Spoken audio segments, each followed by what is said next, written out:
Assalamualaikum warahmatullahi wabarakatuh. Saya Fikri Yunil Arzak dari KBIP akan menjelaskan tentang teori stimulus organisme respon. Pertama yaitu penjelasan tentang pengertian SOR. Pertama-tama perlu kita ketahui bahwasanya kata SOR ini terdiri dari 3 singkatan. Singkatan pertama S ini berartikan stimulus atau rangsangan, lalu O ini berartikan organisme atau kehidupan, lalu R ini berartikan respon. Stimulus atau rangsangan. Rangsangan dapat diartikan sebagai faktor yang mempengaruhi kondisional internal makhluk hidup. Dalam pemasaran, rangsangan memiliki varian bentuk, misalnya tulisan, warna, gambar, suara, aroma, rasa, dan sebagainya yang ditangkap oleh panca indera konsumen. Jika dilihat secara lebih dalam, terdapat 2 macam rangsangan, yaitu rangsangan yang dapat dikendalikan oleh pemasar dan rangsangan yang tidak dapat dikendalikan oleh pemasar. Rangsangan yang dapat dikendalikan oleh pemasar mencakup seluruh komponen dalam bauran pemasaran, misalnya tampilan, desain produk, diskon produk, distribusi produk, dan beragam bentuk promosi produk. Sedangkan rangsangan yang tidak dapat dikendalikan oleh pemasar, misalnya kondisi perekonomian, situasi politik, perubahan teknologi, perubahan kondisi alam, dan perubahan pada nilai-nilai budaya. Lalu selain rangsangan, komponen lain dalam model SOR adalah organisme. Organisme secara lebih dalam dapat diartikan sebagai kondisi perasaan dan kognitif seseorang yang mempengaruhi hubungan antara rangsangan dengan respon.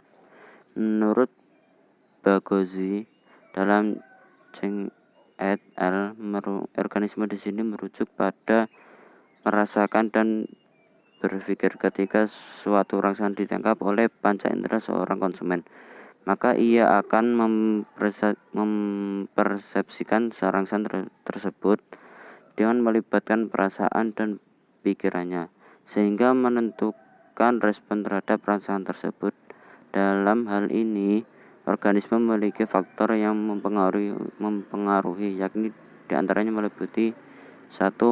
Motivasi, persepsi, pembelajaran, ingatan, budaya, sosial, dan personal. Jadi di atas adalah suatu faktor yang mempengaruhi dalam komponen SOR yang lebih merujuk ke organisme atau kehidupan.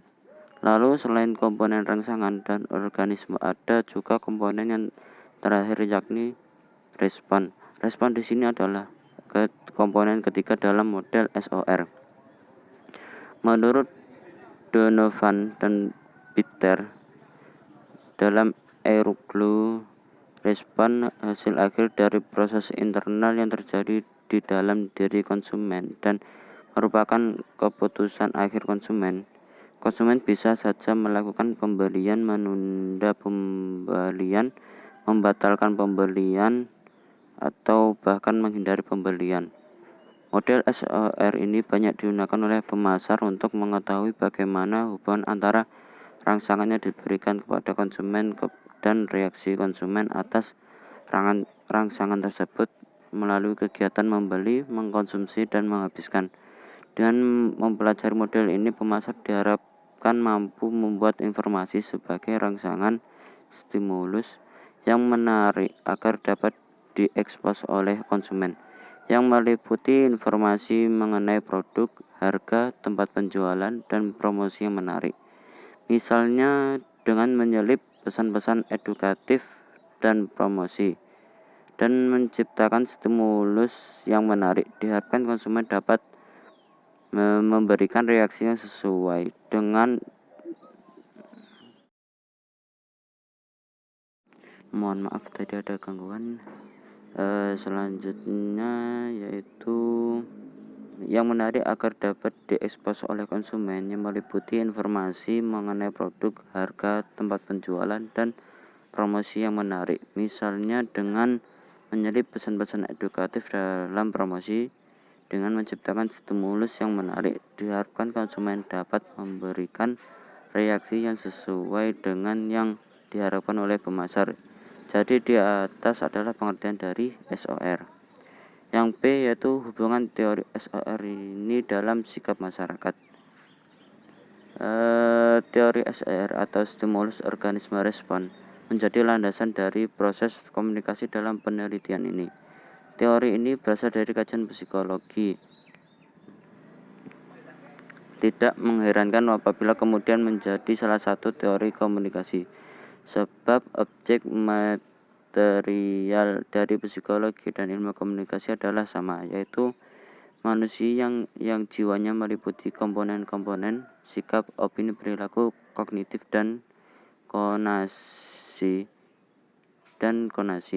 Menurut teori stimulus respon ini, dalam proses komunikasi berkenaan dengan attitude, bagaimana mengubah sikap komunikan.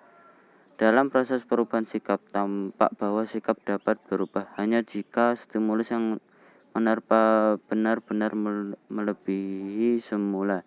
Dalam menelaah sikap yang baru ada 3 variabel yang penting, yaitu perhatian, pengertian, penerimaan. Selain itu, teori ini menjelaskan tentang pengaruh yang terjadi pada pihak penerima sebagai akibat dari komunikasi. Dampak atau pengaruh yang terjadi merupakan suatu reaksi tertentu dari rangsangan tertentu. Jadi unsur-unsur dalam model ini adalah pesan, stimulus, komunikan yaitu organisme, dan efek yaitu respon. Dalam hal ini, SOR sangatlah mempengaruhi sikap dari seseorang karena dalam hal ini sikap seseorang terhadap objek dapat dipandang sebagai evaluasi dalam sebuah skala, mulai dari ujung yang favorable hingga ujung unfavorable. Dalam hal ini sikap seseorang terbagi beberapa jenis yang dibedakan menjadi 3 jenis, yakni diantaranya meliputi kognitif, afektif, psikomotorik. Lalu di sini sikap sendiri adalah suatu bentuk evaluasi atau reaksi perasaan. Sedangkan sikap seseorang terhadap suatu objek sendiri adalah perasaan mendukung atau memihak, maupun perasaan tidak mendukung atau tidak memihak pada objek tersebut. Menyatakan bahwa sikap memiliki 3 komponen seperti di atas, yaitu komponen kognitif, komponen afektif, dan komponen konatif. Dalam hal ini dilihat dari sebuah tayangan yang ada di televisi. Di sini televisi ini memiliki pengaruh yang sangat kuat terhadap pembentukan sikap tersebut. Menurut teori SOR yang dijelaskan oleh Dr. R. Mar'at, bahwasanya acara yang ada di televisi ini pada umumnya sangatlah mempengaruhi sikap, pandangan, persepsi, dan perasaan bagi para penontonnya. Hal ini disebabkan oleh pengaruh psikologis dari televisi itu sendiri, di mana televisi seakan-akan menghipnotis pemirsa sehingga mereka telah hanyut dalam keterlibatan akan kisah atau peristiwa yang disajikan oleh televisi. Selain acara yang tayang di televisi, sikap masyarakat ini bisa dilihat di sebuah acara seperti talk show, World Dictionary, dan Encyclopedia mendefinisikan talk show sebagai suatu program televisi atau radio tempat audiensi berkumpul bersama untuk mendiskusikan berbagai macam-macam topik yang dibawakan oleh seorang pembicara. Pengertian lain tentang talk show adalah program yang mengkombinasikan talk dan show serta materi secara berupa structured conversation, yaitu materi acara yang sudah didesain sedemikian rupa, misalnya tentang tema yang akan disampaikan, kapan, dan bagaimana cara menyampaikannya. Program-program acara talk show di televisi dewasa ini mendatangkan cukup banyak penonton dan memiliki daya tarik luas yang didasarkan pada dinamika dan arketipe loyalis. Menurut Werthim, format dan gaya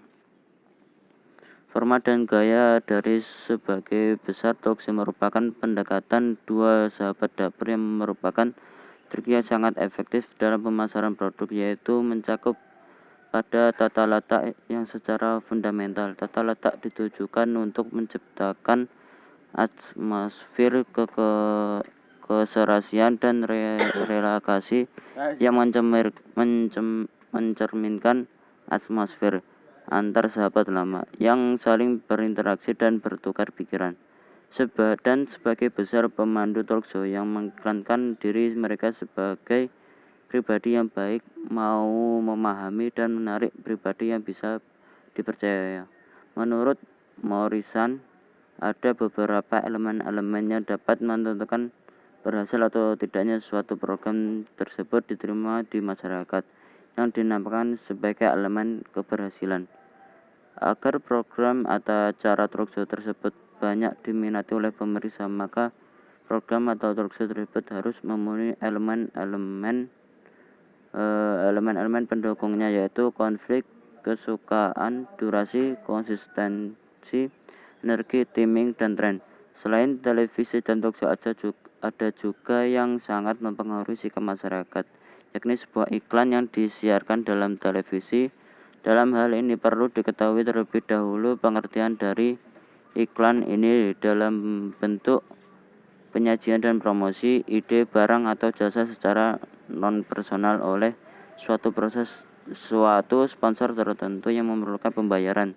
Tujuan periklanan yaitu memberikan informasi, membujuk, mengingatkan. Pilihan tujuan periklanan harus didasarkan pada analisis yang mendalam mengenai situasi pemasaran sekarang. Iklan dapat disajikan melalui berbagai macam media seperti televisi, radio, cetakan, papan billboard, papan tanda, dan macam-macam media lainnya seperti balon udara atau baju kaos. Sehingga dalam hal ini masyarakat akan mulai tertarik atau mulai tergugah sikapnya untuk mengikuti apa yang telah disebarkan melalui media-media yang ada. Dalam hal ini terutama pada kalangan kaum kelas atas, yang dimana dalam hidupnya ini lebih mengedepankan kekayaan atau hedonisme. Sekian yang dapat saya sampaikan. Jika ada kurang lebihnya saya maaf. Sekian, wassalamualaikum warahmatullahi wabarakatuh.